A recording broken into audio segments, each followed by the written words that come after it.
Nesta segunda sessão do curso, os objetivos da aprendizagem são os seguintes. Pretendemos que os participantes sejam capazes de listar as principais infecções oportunistas e não oportunistas que afetam mais as pessoas seropositivas do que as pessoas sem HIV e que podem ser prevenidas através das profilaxias. Pretendemos que sejam capazes de listar os princípios básicos das profilaxias para as infecções oportunistas, com base na importância clínica, na eficácia e na disponibilidade das mesmas, assim como definir os conceitos de profilaxia primária e secundária. No final da sessão também deveremos conhecer os critérios que a OMS define para o início da profilaxia com cotrimoxazol e listar os efeitos que o tratamento antirretroviral tem na ocorrência de infecções oportunistas na população seropositiva. E, finalmente, iremos reconhecer as manifestações clínicas da síndrome inflamatória de reconstituição imune, os fatores de risco para o aparecimento e o manejo desta condição. Para descrever a história natural da doença por HIV, temos que começar descrevendo a história da síndrome de imunodeficiência adquirida. Os primeiros reportes documentados de casos de infecções oportunistas no âmbito do que hoje conhecemos como HIV datam dos primeiros anos 80. Entre os finais do ano 1980 e metade do ano 81, foram documentados e publicados 5 casos de PCP, de pneumonia por pneumocystis carini, em vários hospitais em Estados Unidos, em Los Angeles. Todos os pacientes tinham em comum que eram homens que faziam sexo com homens. Paralelamente, e mais ou menos aproximadamente nas mesmas datas, foram reportados 26 casos de sarcoma de Kaposi num período de 30 meses, entre Nova York e Califórnia. Os pacientes eram também todos homens, na sua maioria de raça branca e bastante jovens, com uma idade média de 39 anos. Até aquela altura, o sarcoma de Kaposi era considerado nos Estados Unidos uma neoplasia própria apenas de homens de idade avançada e de origem mediterrânea. Em resumo, o diagnóstico dos primeiros casos de infecção por HIV, naquele momento ainda não era conhecido o vírus, coincidem com o aparecimento das chamadas infecções ou doenças oportunistas em pessoas que que não tinham outros fatores de risco para a imunossupressão, não recebiam quimioterapia, não tinham outras condições que explicassem por que apresentavam doenças oportunistas. Além disto, afetavam quase sempre a pacientes que, na sua maioria, tinham um perfil epidemiológico muito particular. Quase todos eram homens que faziam sexo com homens. As condições e infecções oportunistas têm uma distribuição geográfica particular. Algumas delas são ubíquas, o que significa que estão presentes em qualquer contexto geográfico. É o caso da PCP, da tuberculose ou da candidíase. Mas outras têm uma distribuição geográfica particular e predominam ou são muito mais frequentes em certos contextos. É o caso das infecções bacterianas no continente africano, o sarcoma de Kaposi também para a nossa região do mundo é muito mais prevalente na população seropositiva do que em outros continentes, e as infecções bacterianas severas. Na região mediterrânea, por exemplo, os pacientes seropositivos com imunodepressão avançada têm alta incidência de leishmaniose visceral, e no continente americano encontramos, no continente norte-americano, a alta prevalência de histoplasmose nos pacientes com imunossupressão avançada, e na América Central e na América do Sul temos muitos casos de isosporidíase. Portanto, as infecções oportunistas devem ser esperadas de forma diferente consoante os diferentes contextos geográficos. Como já vimos na primeira sessão do curso, as infecções oportunistas se apresentam em momentos diferentes consoante ao grau de imunossupressão dos pacientes. Os pacientes com HIV podem apresentar com maior frequência que a população geral infecções comuns, né? As infecções comuns são infecções bacterianas, fúngicas ou parasitárias que envolvem os pacientes seropositivos quando ainda têm contagens de CD4 elevadas. Mais tarde, ao longo da progressão da doença, é quando começam a aparecer as doenças oportunistas. As primeiras em aparecer são doenças oportunistas que podemos considerar menores, não tão graves, e que podem aparecer com contagens de CD4 ainda algo elevadas.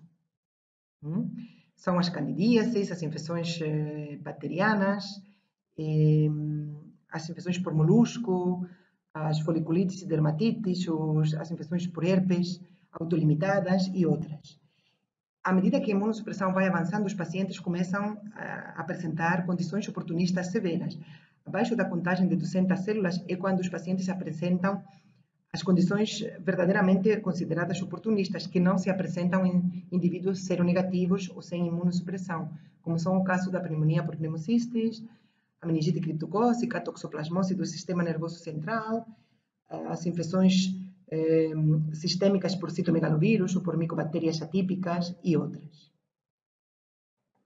Nos primeiros anos da terapia antirretroviral no continente africano, e mesmo ainda hoje para pacientes com imunossupressão, que iniciam estar com imunossupressão avançada, a mortalidade precoce nos meses que seguem a introdução do tratamento antirretroviral é muito alta. Este estudo, publicado há mais de 10 anos, apresentava taxas de mortalidade que oscilavam entre 8% e 26% nos meses que seguiam, no ano que seguia a introdução do TAR nos indivíduos seropositivos.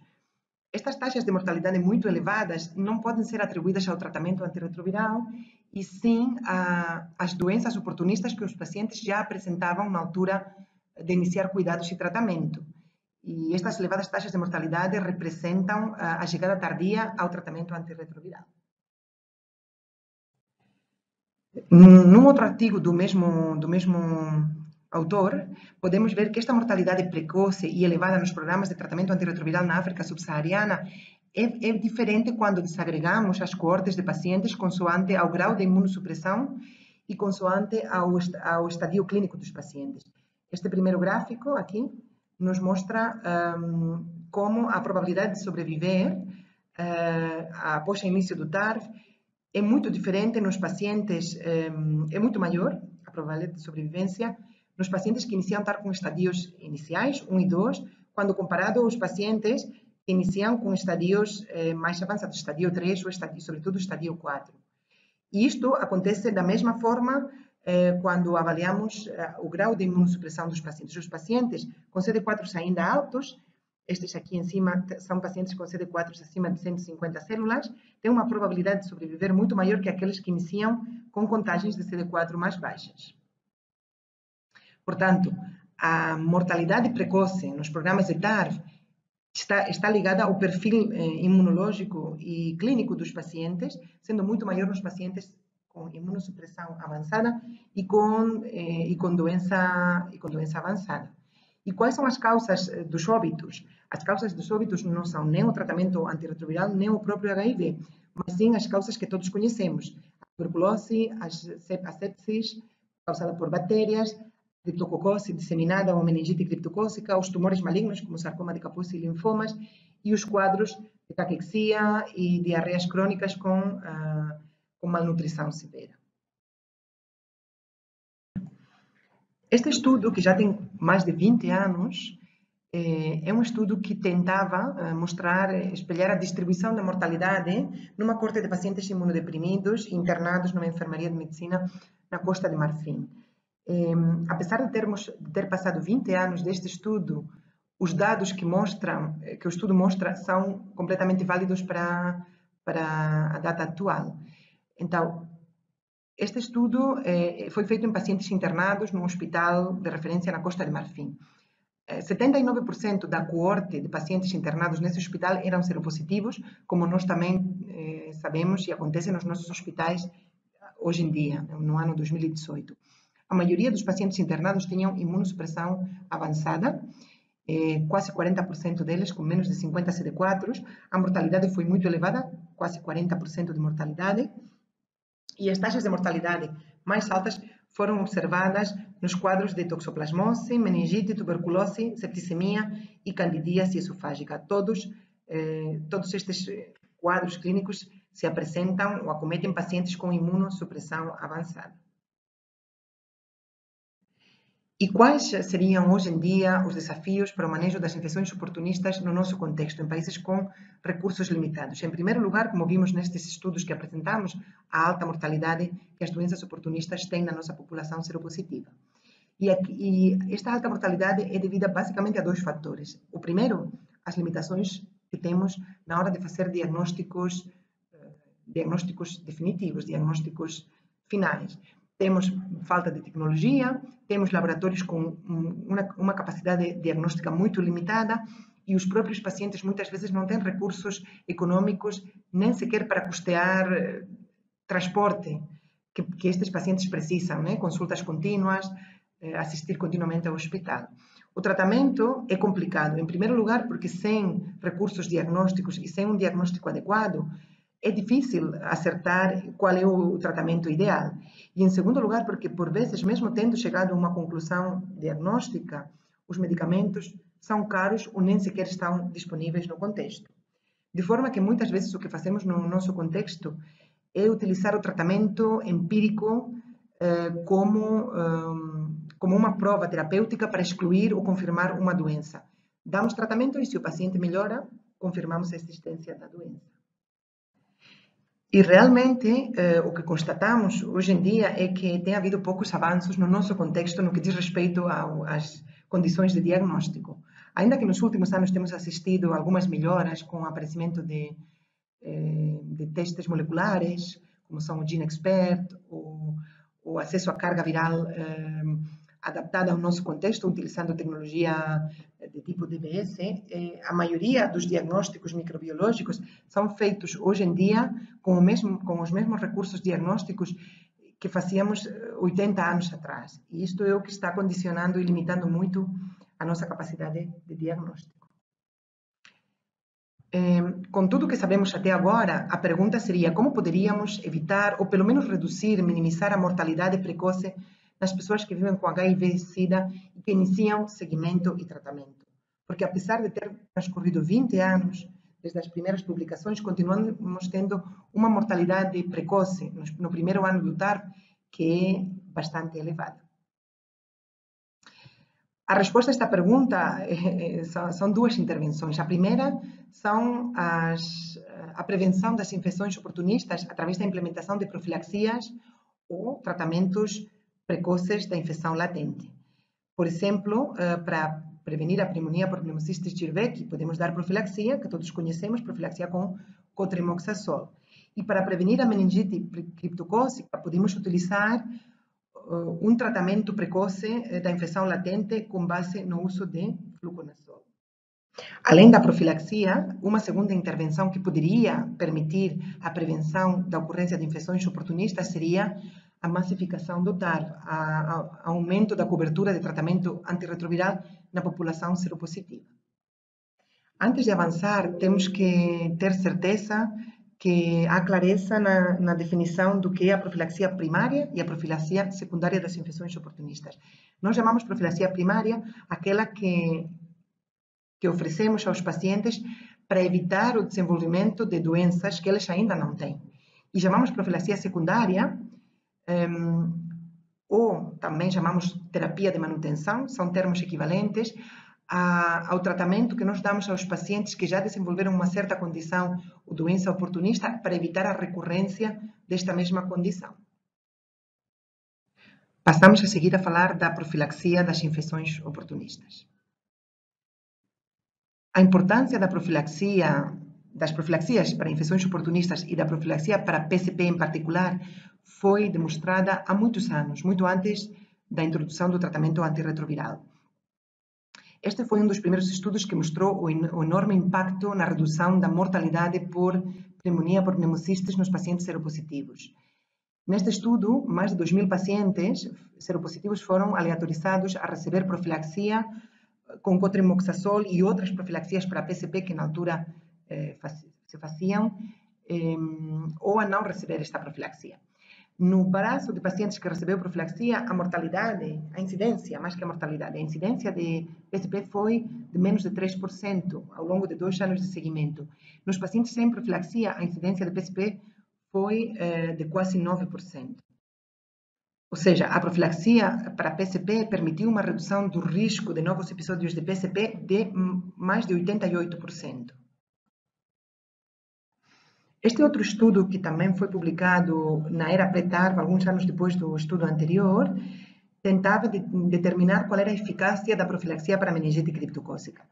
Foi levado a cabo em mais de 400 pacientes com SIDA, com doença avançada, todos com CD4 muito baixos, por volta de 100 células CD4 em média, e os pacientes também foram aleatorizados em 2 braços de tratamento. Alguns recebiam profilaxia com fluconazol e o braço controle não recebia profilaxia ou recebia profilaxia com clotrimazol. Foram seguidos em média 35 meses e o que o estudo mostrou é que o braço da intervenção com fluconazol, neste braço apenas houve 2 casos de meningite criptocócica contra 15 casos de meningite criptocócica no braço controle. Portanto, o braço que não recebeu uma profilaxia eficaz com cotrimoxazol teve mais de 8 vezes maior risco de desenvolver meningite criptocócica comparado ao grupo de pacientes que recebiam fluconazol. Por vezes é difícil a prevenção primária de algumas infecções oportunistas. Acontece com os micro-organismos que são ambientais. É o caso da Cândida, por exemplo, e também do criptococo. Então, quando a prevenção primária não é possível, sempre é possível fazer a prevenção secundária ou o tratamento precoce da infecção latente. E é o que pretendemos fazer com a infecção latente por criptococo. Quando o criptococo já se encontra infectando a pessoa imunodeprimida, normalmente somos capazes de detectar no soro desse indivíduo os antígenos deste criptococo, através de testes rápidos, como o teste chamado CRAG. E isto pode estar presente muito antes que o paciente expresse clinicamente a doença e muito antes de que tenha a meningite, que o fungo colonize a meninge.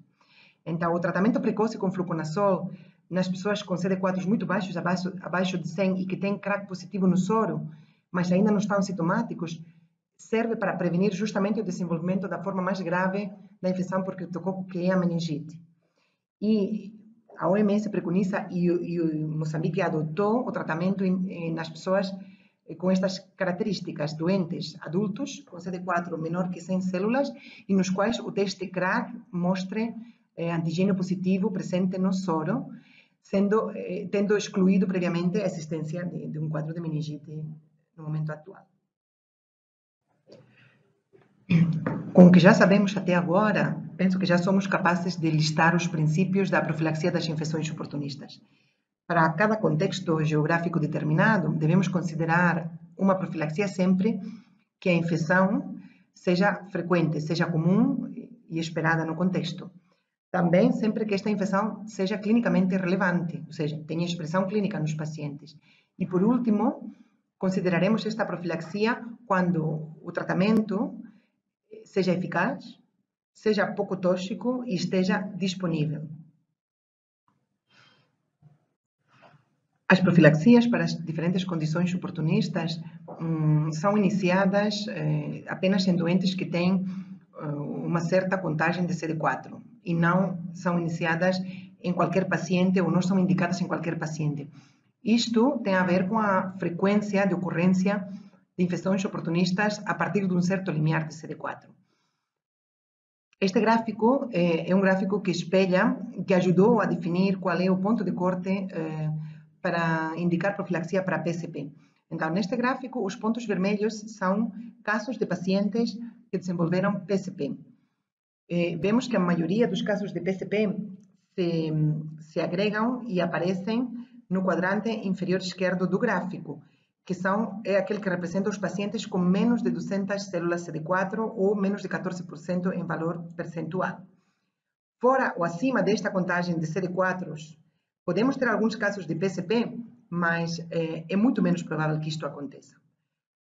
É com base neste estudo e outros estudos semelhantes que foi definida esse ponto de corte das 200 células nos países ocidentais para indicar a profilaxia para PCP. Mais tarde, iremos ver que, para nós, no nosso contexto, nós indicamos esta profilaxia muito antes nos doentes. Iremos explicar mais tarde quais são os motivos de ter diferentes pontos de corte em diferentes contextos. Muitos anos depois do estudo anterior, já na era do tratamento antirretroviral, alguns estudos, como este que vamos apresentar aqui, demonstraram que o CD4 não é o único critério relevante na hora de definir o risco de desenvolver condições oportunistas.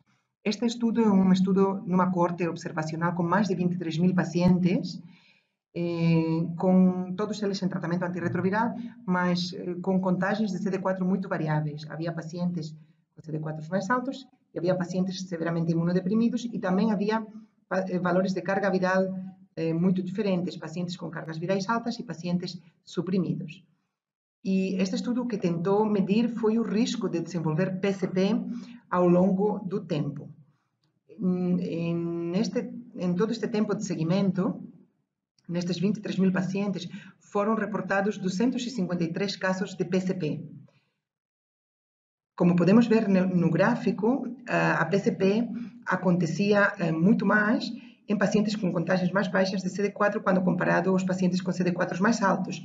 Mas dentro dos pacientes com contagens intermédias de CD4, a ocorrência de PCP era baixa, mesmo que os pacientes não estivessem a receber profilaxia com cotrimoxazol. E isto foi atribuído ao fato que estavam virologicamente suprimidos. Portanto, este estudo demonstrou que não é apenas a contagem de CD4 que define o risco de desenvolver PCP nos doentes, mas também os valores de carga viral. Os pacientes, mesmo com contagens de CD4 inferiores a 200 células, que tenham carga viral indetetável, que estejam suprimidos virologicamente, têm um risco baixo de desenvolver PCP. Esta slide tenta resumir quais são as profilaxias que são oferecidas aos pacientes imunodeprimidos nos contextos sem limitação de recursos. Algumas doenças oportunistas temos a capacidade de oferecer profilaxia primária. É o caso da PCP, é o caso da tuberculose, que naquele contexto é apenas oferecida a pacientes com evidência de exposição ao bacilo, isto é, com testes de Mantoux positivos. A profilaxia para toxoplasma, oferecida a pacientes com serologia positiva para toxoplasma e CD4 abaixo de 100 células. A profilaxia para micobactérias atípicas, como MAC, em pacientes com CD4 abaixo de 50. E a profilaxia do vírus varicela zoster para pacientes com contato com casos de varicela ou de herpes zoster, sem evidência de imunidade, portanto, com serologias negativas para estes vírus, e sem história de contacto. Estes últimos doentes podem receber imunoglobulinas e vacina. Como já vimos na primeira unidade, também os pacientes são oferecidos a melhor possível das prevenções, que é a vacinação. Os pacientes imunodeprimidos são oferecidos vacina para pneumococo a cada 5 anos, são vacinados contra o vírus de hepatite B e contra o vírus de hepatite A, fazem um ciclo completo de vacinação e uma avaliação da seroconversão, e são vacinados anualmente contra o vírus da gripe. E também os pacientes recebem profilaxia secundária. Profilaxia secundária é aquela que oferecemos aos doentes que já desenvolveram uma certa condição na tentativa de evitar a recaída ou a recorrência da condição. Igual que nós fazemos, que devemos fazer, naquele contexto oferecemos profilaxia secundária para PCP, toxoplasma, micobactérias, citomegalovírus, criptococo, histoplasma e, enfim, toda uma série de condições oportunistas. Se olhamos para o nosso contexto, a nossa capacidade de oferecer profilaxias não é tão grande, nós não fazemos toda aquela bateria de profilaxias que fazem em outros países. Mas, sem dúvida, se uma profilaxia tem interesse no nosso contexto, seria a profilaxia com cotrimoxazol. O cotrimoxazol é uma associação de 2 antibióticos, combina trimetoprim e sulfametoxazol.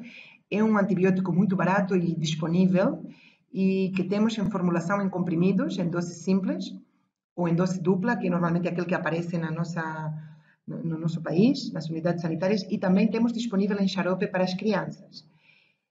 O cotrimoxazol permite proteger contra 2 patologias oportunistas muito frequentes, como são a PCP e a toxoplasmose do sistema nervoso central, mas também permite a proteção frente a outras patologias não exatamente oportunistas, mas que são muito prevalentes na população imunodeprimida, como são a malária grave, as infecções bacterianas respiratórias e também intestinais, as diarreias.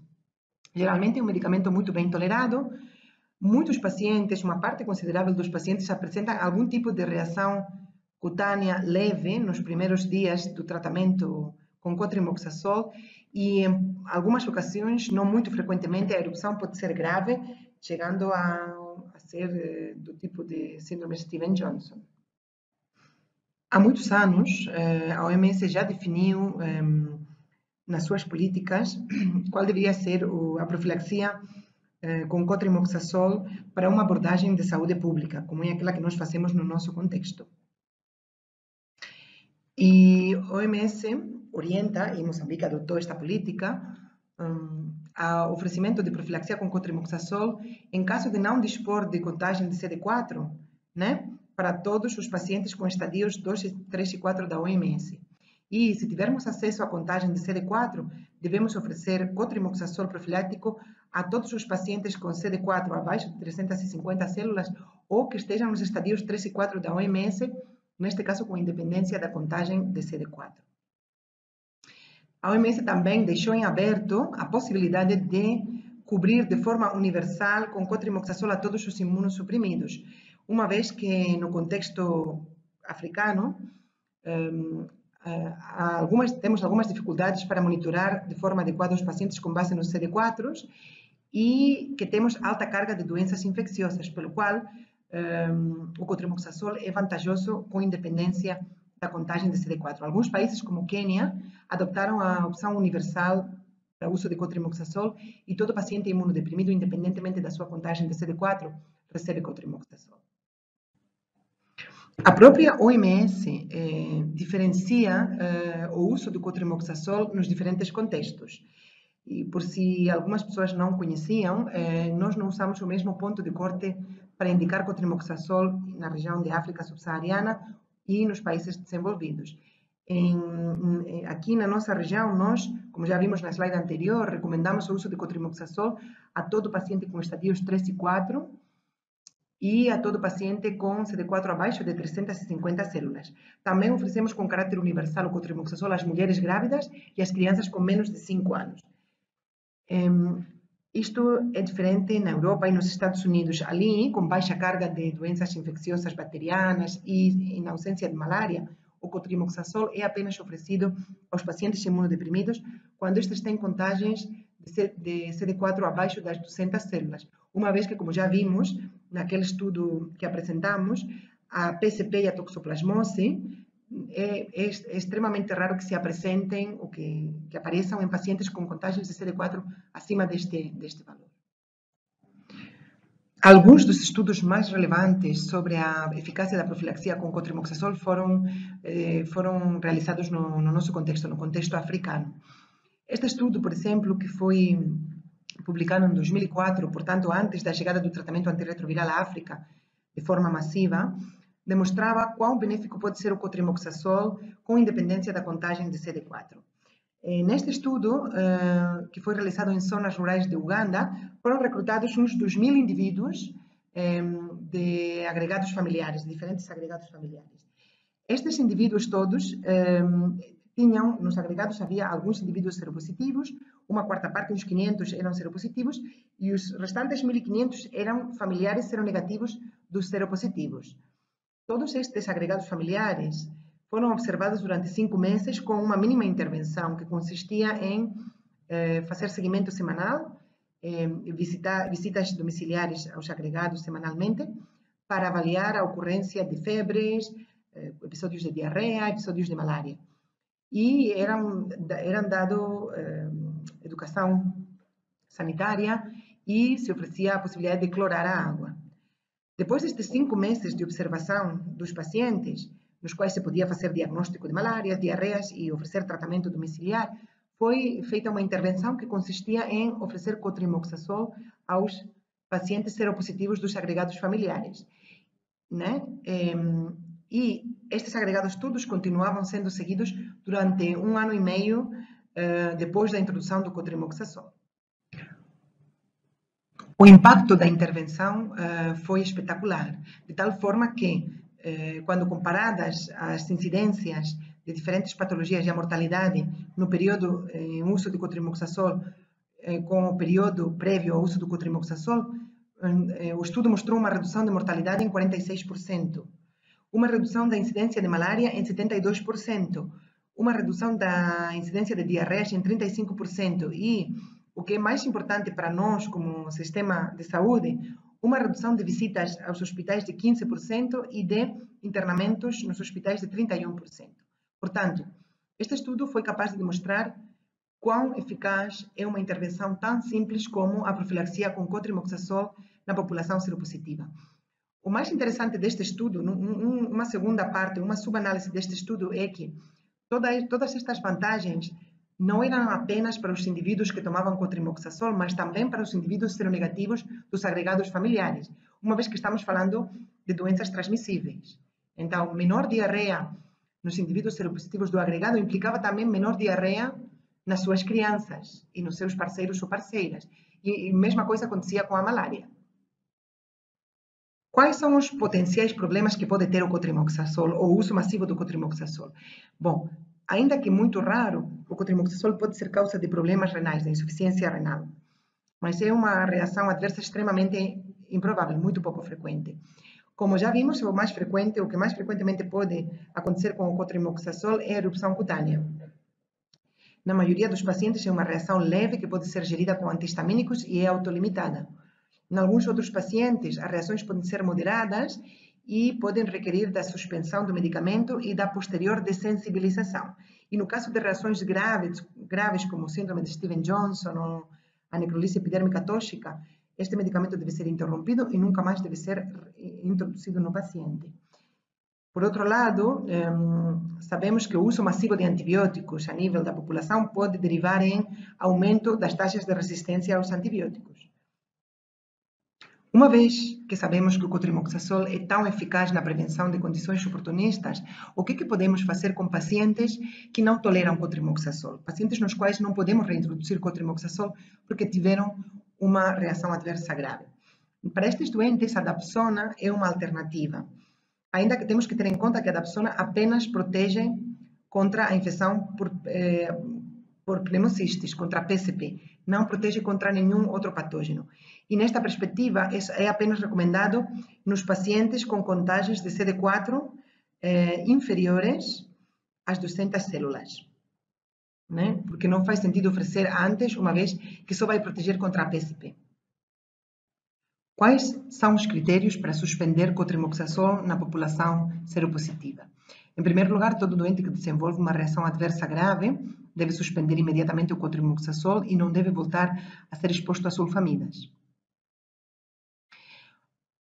Também devemos suspender cotrimoxazol em pacientes que recebem tratamento antirretroviral e que, sendo adultos, têm uma contagem igual ou superior a 350 células avaliada em 2 medições consecutivas separadas por 6 meses. Ou seja, em pacientes que mantêm contagens estáveis de 350 células estando em tratamento antirretroviral.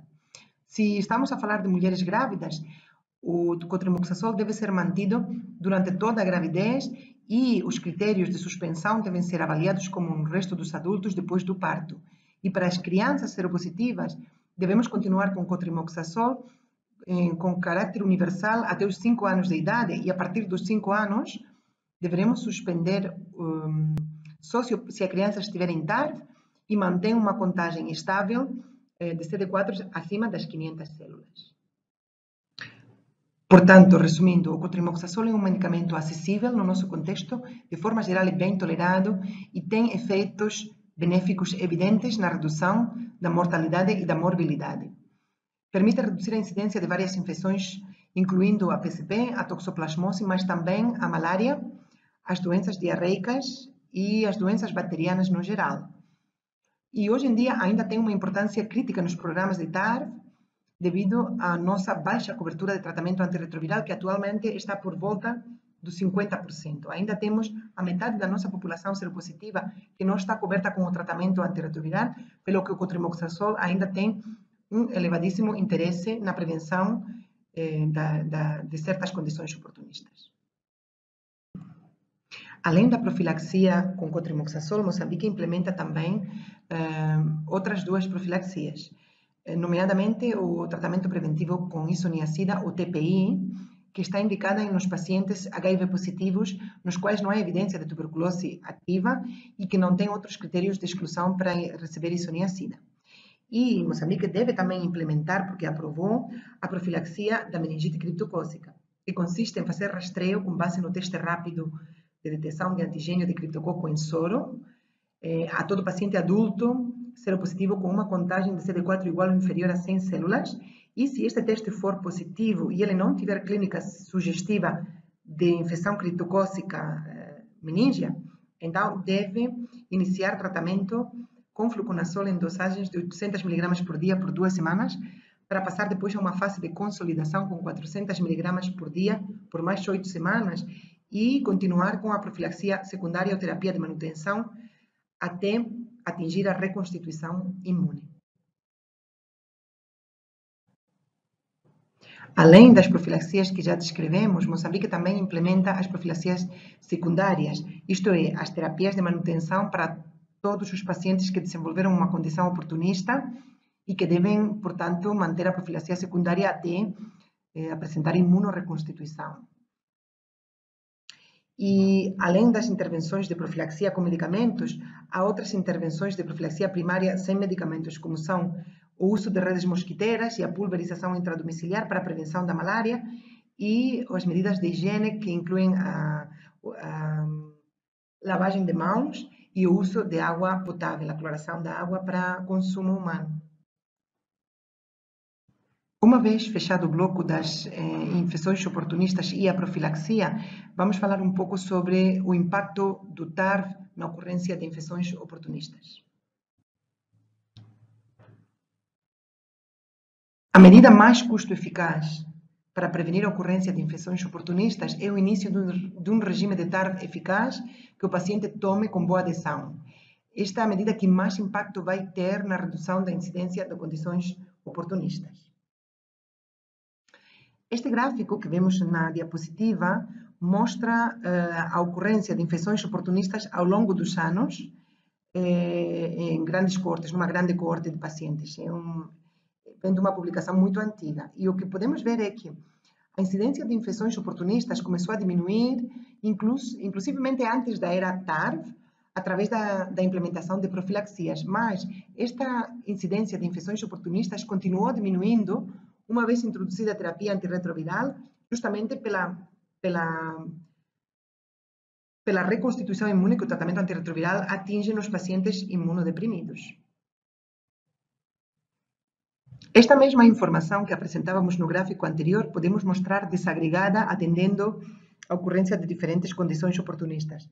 E vemos como as profilaxias para PCP, para MAC, para citomegalovírus ou para toxoplasma, que iam sendo implementadas nos primeiros anos antes da introdução do TARV, permitiram uma relativa diminuição da ocorrência destas condições. Mas, com a entrada aqui, com a introdução do tratamento antirretroviral, a redução na incidência continuou. Ao longo dos anos, os critérios para iniciar TARV têm ido mudando, de tal forma que hoje em dia, cada vez temos ido iniciando TARV mais precocemente e hoje em dia preconizamos a estratégia que chamamos de testar e iniciar, segundo a qual todo paciente seropositivo deve ser oferecido tratamento antirretroviral com independência da contagem de CD4. Estas novas normas e esta antecipação do tratamento antirretroviral tem feito com que a contagem de CD4 seja cada vez mais elevada, em média, nos pacientes que iniciam TARV. Contudo, em 2014, ainda 37% dos pacientes que iniciavam TARV em Moçambique o faziam com uma contagem de CD4 inferior a 200 células. Nos últimos 15 anos, a cobertura global de tratamento antirretroviral tem aumentado de forma espetacular. No ano 2000, apenas 3% dos pacientes seropositivos tinham acesso ao tratamento antirretroviral. Em 2015, esta cobertura é de 46%. Isto representa, em 2015, 17 milhões de pessoas recebendo tratamento antirretroviral a nível do mundo, dos quais a maior parte, 12 milhões, representados pela faixa de cor castanha, se encontram na região da África subsaariana. Esta diapositiva mostra dados de cobertura global de TARV. Globalmente, a nível do mundo, em 2015, 46% dos pacientes seropositivos recebiam tratamento antirretroviral. É uma cobertura ainda baixa, contudo, que tem aumentado muito, como vimos na slide anterior, nos últimos anos. A região da África tem uma cobertura algo superior à média, com 54% dos pacientes requerendo de TARV que recebem este tratamento.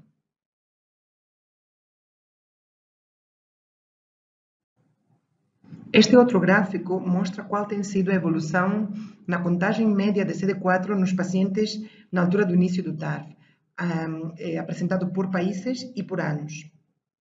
Podemos ver que Moçambique, que é representado por esta linha de pontos, esta linha descontínua, tem experimentado um aumento contínuo na contagem média de CD4 nos pacientes que iniciavam TARV. Em 2014, esta contagem média foi de 250 células, o que não está nada mal. Apesar do aumento da contagem média de CD4 nos nossos pacientes, ainda uma proporção importante de pacientes em Moçambique iniciam TARV com contagens de CD4 baixas e com doença avançada. Em 2014, como falávamos antes, 37% dos pacientes iniciaram TARV com CD4 abaixo de 200 células e deles a metade, 18%, tinham menos de 100 células CD4. Portanto, ainda temos coortes de pacientes grandes que aparecem e se ligam aos cuidados enquanto têm doença avançada e contagens de CD4 baixas, o que significa que ainda devemos esperar a ocorrência de infecções oportunistas na nossa população seropositiva que inicia tratamento. O estudo Reality foi publicado o ano passado e é um estudo que tentava mostrar o impacto positivo, benéfico, de uma intervenção de profilaxia reforçada e de tratamento antirretroviral quando comparada a uma intervenção que era a profilaxia estándar e o tratamento antirretroviral. Os pacientes que foram enrolados neste estudo no braço da profilaxia reforçada recebiam isoniazida, cotrimoxazol, recebiam um antibiótico de largo espectro, recebiam fluconazol por algumas semanas e eram desparasitados. Os resultados do estudo mostraram uma redução da mortalidade considerável por causas não conhecidas, aqueles óbitos que não acabamos de saber qual é a causa, foram menores no grupo da profilaxia reforçada, quando comparado com a profilaxia estándar, e também mostraram uma redução da mortalidade por meningite por criptococo. Isto significa que a combinação de profilaxia e de tratamento antirretroviral é provavelmente uma intervenção acertada, adequada, particularmente nos pacientes que iniciam TARV com contagens de CD4 muito baixas.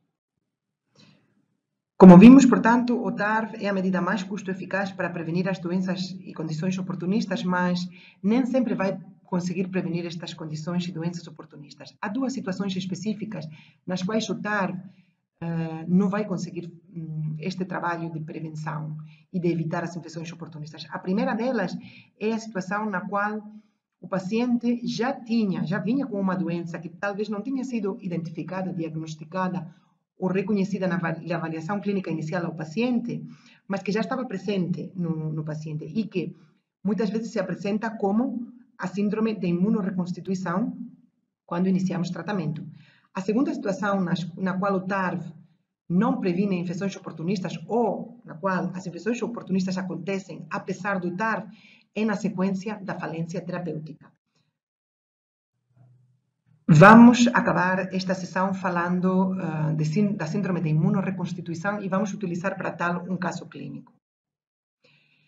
Temos uma mulher de 34 anos de idade que é seropositiva e que se apresenta na nossa consulta com um quadro progressivo de astenia e perda de peso de vários meses de evolução.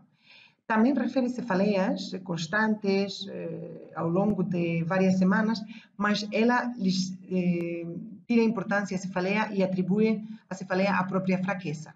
Não tem outras queixas. O CD4 inicial da paciente foi de 54 células. Ao exame físico ela não tinha febre e as constantes vitais eram normais, ligeiramente taquicárdica, mas o resto tudo normal. A auscultação cardiopulmonar e a avaliação do abdômen não mostravam alterações. Ela tinha um exame neurológico normal. Ela estava consciente, estava orientada e não tinha nem sinais meníngeos, nem sinais focais. A paciente foi colocada em tratamento antirretroviral, iniciou tratamento profiláctico com isoniazida e tratamento profiláctico com cotrimoxazol, tudo ao longo de 2 semanas, como estabelece o nosso protocolo. 11 dias após o início do TARV, a paciente é trazida à unidade sanitária pela família com um quadro de febre e diminuição do nível de consciência de aproximadamente 2 dias de evolução. A família refere que a cefaleia continuou agravando nos primeiros dias do tratamento antirretroviral e nos dias prévios à perda de consciência ela apresentava vômitos.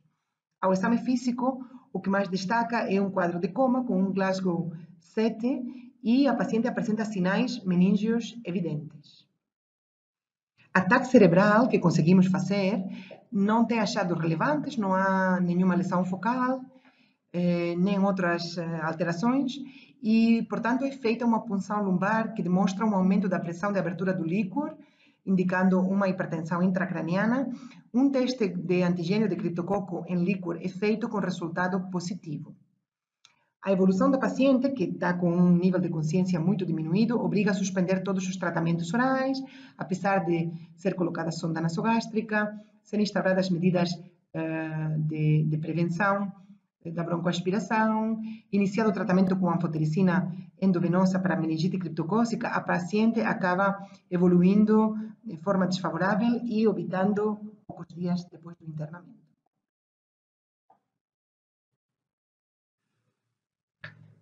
A pergunta que nos devemos fazer é qual terá sido a causa da morte nesta paciente? E a resposta é a síndrome de imunorreconstituição. A paciente obita devido a uma intensa reação inflamatória a nível das meninges, que é desencadeada por uma infecção por criptococo muito extensa.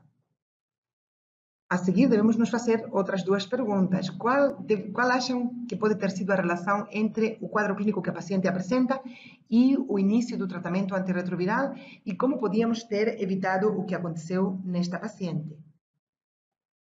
Bom, a reação inflamatória seguiu a introdução do TARV, sim, mas apenas porque esta reação inflamatória não era possível antes da reconstituição imune, pois a paciente tinha um sistema imune muito enfraquecido. Contudo, a infecção oportunista já estava presente nas meninges na altura em que nós iniciamos o TARV.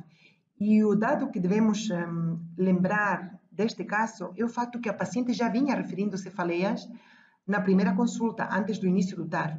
E foi um sinal ao qual nós não demos valor suficiente. Para nós termos evitado este desenlace que aconteceu no caso, deveríamos ter realizado um despiste de antigênio de criptococo antes de iniciar o TARV.